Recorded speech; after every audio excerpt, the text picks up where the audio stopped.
So my next question is a very nice one. It integrates Euclidean geometry, trigonometry, as well as analytical geometry. This is a typical example of a question that requires you to get out of your box, out of your comfort zone, to integrate the concepts that you've learned across other parts of mathematics. So without any waste of time, let's get right into it. It's a question that comes from Maxwell, so I tried to just write it down to save time, because we really need to make sure that you guys are capable of working with what we have here. So the question reads as follows. It says, in the diagram below, there's a point Q, which is the center of a circle that intersects the y-axis at some point P and point S, right? The tangent APB at P intersects the x-axis at point B, right? And it makes an angle alpha with a positive x-axis. Okay, cool. So R is a point on the circle and PRS is equal to theta, right? So here is the drawing. I was just trying to develop it so that you guys can be able to see what is going on. So the only things that I'm missing, right? I'm missing point B here. We don't know the coordinates of that. We know that this angle here apparently is alpha. We were told that this cuts the circle at point S there with no coordinates given. So that's point S right there. And there's a point P, which is a point that is common to both the blue line, which is our tangent, and the circle, which is given by whatever the equation we're going to deal with as we proceed, right? Okay, so that means the tangent is tangential to the circle at point P, which is at the y-intercept. Okay, cool. So this is apparently A as well. So that tangent is the tangent APB. Beautiful stuff. There's another point in the middle of the center here, or the middle of the circle, which is what we call the center. That is given by Q. Okay, there's Q here. And the coordinates of Q are simply 5 as well as 2, right? And there's a point R somewhere a bit higher with no coordinates given, right? The nice thing here about what is going on is the lines that the examiner has for us inside this drawing. Beautiful lines, if you ask me. And one of them is this one that goes to that point there, and the other one goes to that point there, right? So that's what we are actually sitting with right now. We've got to work out a couple of things that are very exciting. I hope you can still see what is happening with point Q and everything else that we have on the diagram, right? Okay, cool. So the first question says we need to determine the equation of the circle in the form x minus a. All right, so that's what the question is asking. Jack Maxwell, I hope you're watching and you're going to see what is going on. So some of the questions that you guys are sending us are the same. So I hope you will be able to see, as we answer someone else's question, what you guys need to do. Remember, the questions will not come back, but the concept will just simply come back. So Maxwell, we want to find the equation of the circle. What is the starting point? The starting point for finding the equation of the circle is always going to be the following. X minus a, right, squared plus y minus b squared must be equated to r squared, right? Now, what does this mean? That means if you are required to find the equation, we are only interested in knowing what is the number here a, and what is the number here b, and what is the length of the radius. So everything must be found. We need the numerical value of all the variables except x and y. That is what it means for finding the equation of any graph or any circle. Now, in this case, A and B will be the coordinates of the center of your circle. That's what we actually write for A and B. They will always be the coordinates of the center, which means I'm sitting now with x minus the x coordinate of the center, which is point Q, is 5. So that's x minus 5 squared plus y minus the y coordinate of the center, which is 2 squared, must be given to must be equated to a value of r squared. Now, r is what? R is the radius of the circle. Okay, now my problem now is to work out the value of the radius of the circle, which means I need to know how long is the radius. The radius can be QR. If you move from Q to R, you'll get the radius, but we don't know the coordinates of R, so I can't do that. It can also be from P to Q, so that's actually what I'm going to use. I'm going to use this as my value for r. I'm going to work out what is the length of PQ, because the length of PQ will be able to give me the radius of the circle. So this is where now the concept of distance formula becomes useful, because for you to work out the r value, you're going to say the radius is as good as PQ. So according to the distance formula, PQ is equal to, let's just keep PQ squared. It's actually x at P minus x at Q squared plus y at P minus y at Q squared.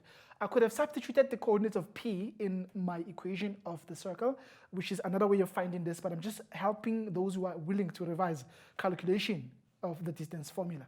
So PQ will be the x value at P, which is 0, so I'm sitting with 0, minus the x value at q, which is 5 squared, plus the y value at p is 6 minus the y value at q, which is 2, and all that needs to be squared.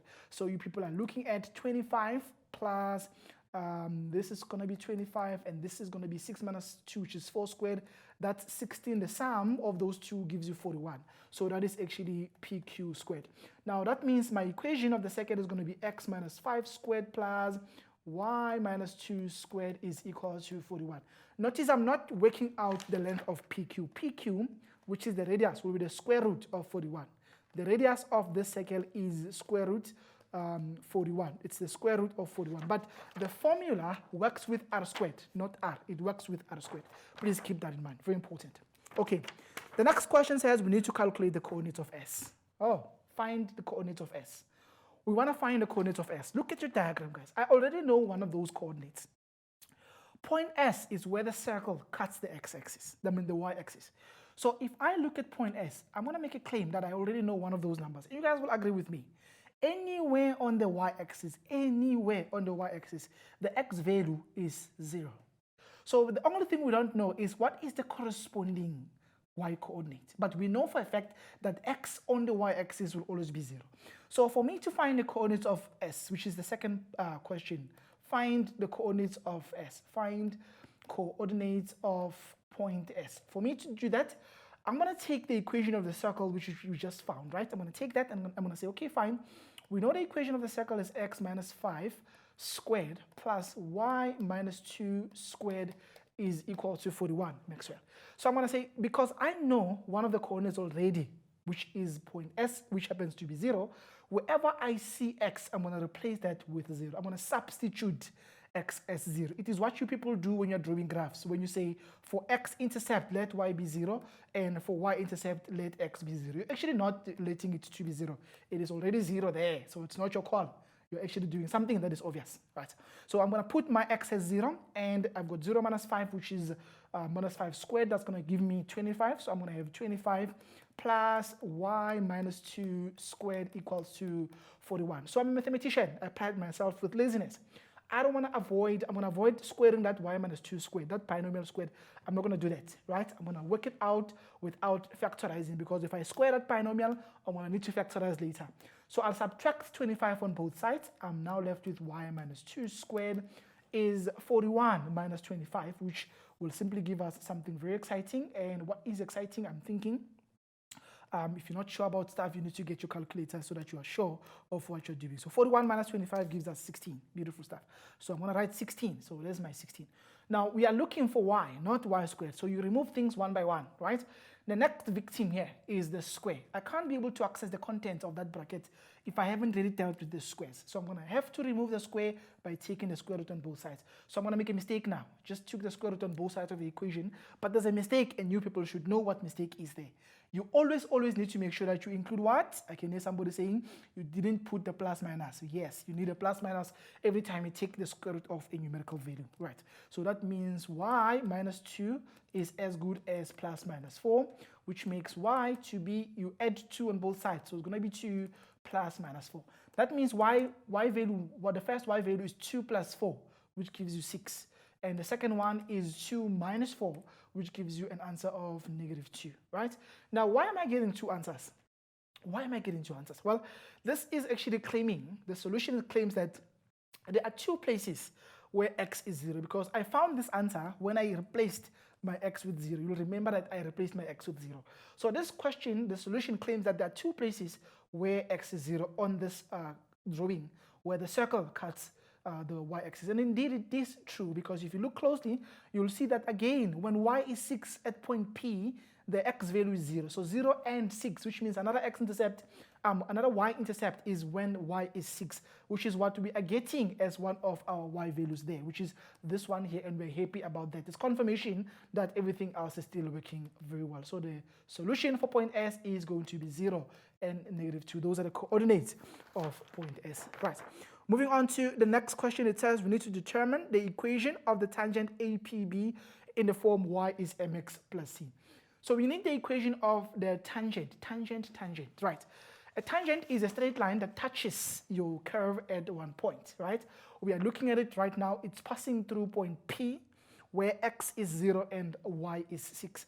Now, my knowledge of equations of straight lines kicks in now, right? It's going to kick in now. What do we know? Well, we know that a tangent, first of all, is a straight line. Since it is a straight line, its equation is going to take the form y is mx plus c. But what did we learn when we were doing graphs? What did we learn? We learned that the c value will always be where the graph cuts the y-axis. So this is where the graph cuts the y-axis, the y-intercept of your straight line. And we know, beautiful people, that this line is going to cut y at 6. That is on the drawing, which means my equation so far can be upgraded to y is mx plus 6. I've got that. I'm happy with what I have so far. This is the knowledge that you need that helps you to figure out some of the things without going through a lot of trouble. Right. Now, the next thing I need to worry about is the gradient of that line. Right. Let's find the gradient of that line. Now, what did we agree on? We agreed that in order to find the gradient, you need 2 points, y2 minus y1 over x2 minus x1. But on that blue line, we've got nothing. There's absolutely nothing. There's nothing we have. We can't be able to find the gradient using y2 minus y1 over x2 minus x1. So, but then what do we know? Let me just isolate this so that it makes sense and it's away from all the chaos that we've seen so far. Right. We know for a fact that there's a circle, right? We've got a circle which we drew in yellow. I'll have an ugly circle here for you guys so that you can actually be able to make sense of what is going on. Let's try it. So this is my circle, all right? And we know that this circle is actually having a tangent, right? There's a tangent that passes through this at that point there. But we also know that there's a radius we drew that comes to point P, right, from point Q. According to Euclidean geometry, we know there's a relationship between the radius and the tangent, and these are perpendicular to each other. You'll agree with me that I'm actually totally out of analytical geometry now. I'm using the concept of Euclidean geometry to help me figure out the gradient of that particular tangent that I'm interested in.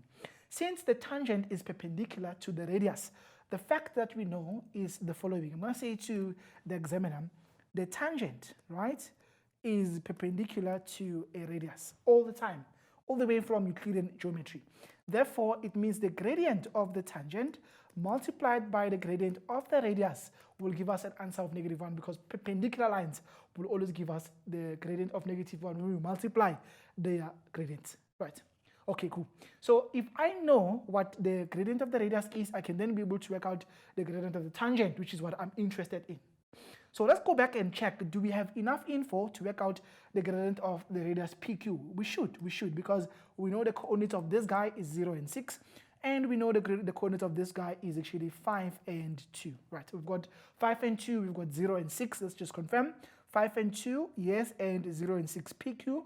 We've got enough information. We know that these guys are perpendicular to each other. Because they're perpendicular to each other, it means we can be able to claim that m of PQ times m of BP must give us -1 since they're perpendicular to each other, right? Okay, so now let's come here and quickly figure out the solution to that. So I'm going to say, okay, let me work out the gradient of the radius. The gradient of the radius is equal to y2 minus y1 over x2 minus x1, which is going to come out as 6 minus 2, so that's 6 minus 2 over 0 minus 5. Beautiful stuff. So this is amounting to 4 over 5, which is negative. We're expecting it to be negative because we're dealing with a decreasing line. That PQ line is a decreasing line. When you look at it from left to right, we are in South Africa, we do things from left to right. So if one gradient is minus 4 over 5, then the other one, this is actually very important. Therefore, the gradient of the tangent will be, if this one is negative, the other one is going to be positive. If this one is 4 over 5, what you simply do is you just flip it around. That's how you always work out the gradient of the other one. You can do it algebraically by resubstituting back to m1 times m2 is -1. But if you want to get to it quicker, you just change the sign and change the order. That's all you do when you're dealing with perpendicular lines. So this one is negative, which means the gradient of the tangent will be positive. The other value, the value on this one of the radius is 4 over 5, which means the tangent will have a gradient of an upside down value of that, which is 5 over 4. Okay, cool. So this is going to be 5 over 4 as the gradient of the tangent. So I'm going to take that m of 5 over 4 and I'm going to substitute it back to what I have there. So y is 5 over 4x plus 6, and this will be the equation of the tangent that the examiner was asking me to figure out. If you don't know what happened there, you can the equation m of tangent times m of gradient is actually equal to -1. You will still end up with the correct solution without any complications. I'm just doing it quickly without wasting time. Okay, the next question is asking us to calculate the size of alpha. Figure out the size of alpha. Where is alpha on the drawing? Look at that. Alpha is the angle of inclination. Alpha is the angle of inclination of the blue line, right? So allow me to please remove this so that you guys can see what I'm doing as I'm calculating that angle of inclination. They want us to work out alpha. So tan of alpha, let's use the yellow marker, tan of alpha is always equal to the gradient of the line that makes that angle of inclination. And in this case, it happens to be the line APB. So the line APB. But we just worked that out when we were doing the equation of that line, and we got an answer of exactly positive 5 over 4. Beautiful stuff, right? We got 5 over 4. Now that means my angle alpha will be arctan or inverse tan, right, of 5 over 4, which then can be computed with a calculator. Please make sure when you're doing your calculations in your calculator for trigonometry, you are dealing with questions that have got a situation where your calculator has got a D there on it. It must be on degree mode. Since somebody writing an entire 3-hour paper and their calculator was set to radians or gradients, and they're getting wrong answers all the time. So please make sure your calculator is in degrees.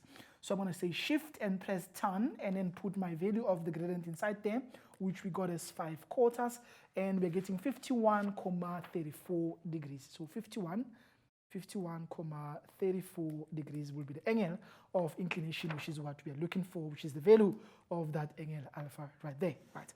Okay, and the last question here says we need to calculate with reasons the size of theta. Okay, theta, where is theta here? Theta is the angle that is at point R. It was given in the diagram, right, as part of the questions that Maxwell wanted us to look at. So there's theta right at the top. So we're looking for the value of that particular angle, right? We're looking for theta. So because I'm looking for theta, I'm going to use my knowledge to figure out what theta is, right? I'm going to use my knowledge to figure out what theta is. And I want you to pay attention to something very, very interesting here. Theta, it is an angle that is subtended by the line PS. Let me use a blue line to run through the y-axis. Look at this. If I draw this, right, and I want you to focus on the blue triangle inside the circle, right? That angle theta, it is an angle that is subtended by that blue line right there, right? Which means the following, beautiful people. It means that we can engage our knowledge of the Tenfold theorem to figure out the answer, Maxwell, right? How am I going to do that? Well, think about it. I'm actually sitting with a situation where that angle theta is the angle between, the angle that is subtended by a chord, which is the chord PS, where that chord PS happens to make an angle with that particular tangent PB, right? It might not be easy for you to see, so allow me to remove what I've written here so that we create space and people can see what is going on. I'm sitting with a circle, right? I've got a tangent, which happens to be a blue tangent that goes like this. I've got what looks like a chord here. You guys should see that I'm dealing with the tan chord situation. This angle here is equal to that angle there, which means the following. For me to figure out what this is, I need to figure out what that is. And the good news is that we can be able to work that out because we already know that this triangle here is a right angle triangle. The triangle with B that goes to O and to P is a right angle triangle. And we already have alpha there. We know what alpha is. We know 90 degrees. We can work out theta at point P.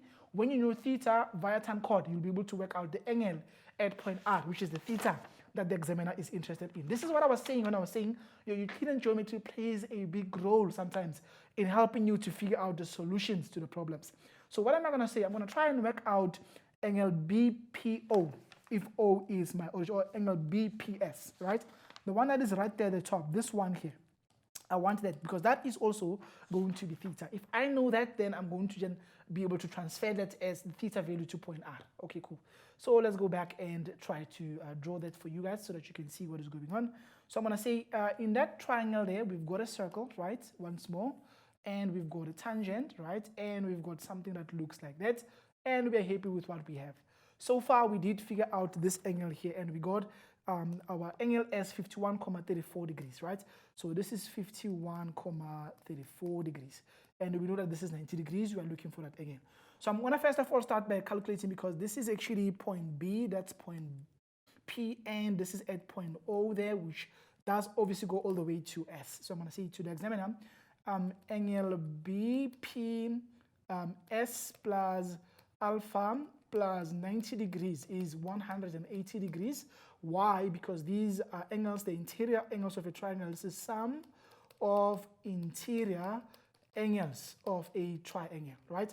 So we know what this one is, and we know what that one is. That means angle BPS, right, will be equal to 180 degrees minus 90 minus 51,34 degrees, right? So let's go back to our calculator. I've got that number there. I'm going to add 90 on it, which means I'm sitting with 141. So I want 180, remove what we just found. We're getting 38.66, right? So 38.66 degrees. When you round off to 2 decimal places, you always need to round off to 2 decimal places if nobody tells you how many decimal places you need to keep, right? Okay, cool. Now, after finding that, I'm going to then transfer it as theta. I'm going to say, therefore, theta is equal to 38.66, and the reason is the tan chord theorem. That's what I'm actually using to figure out the solution to this problem, right? The important thing again here is to use the reasons here, Maxwell. Without the reasons, you're going to have problems. We need you to reason every argument you're making here. Otherwise, you won't get all the marks that you deserve when you're dealing with this question.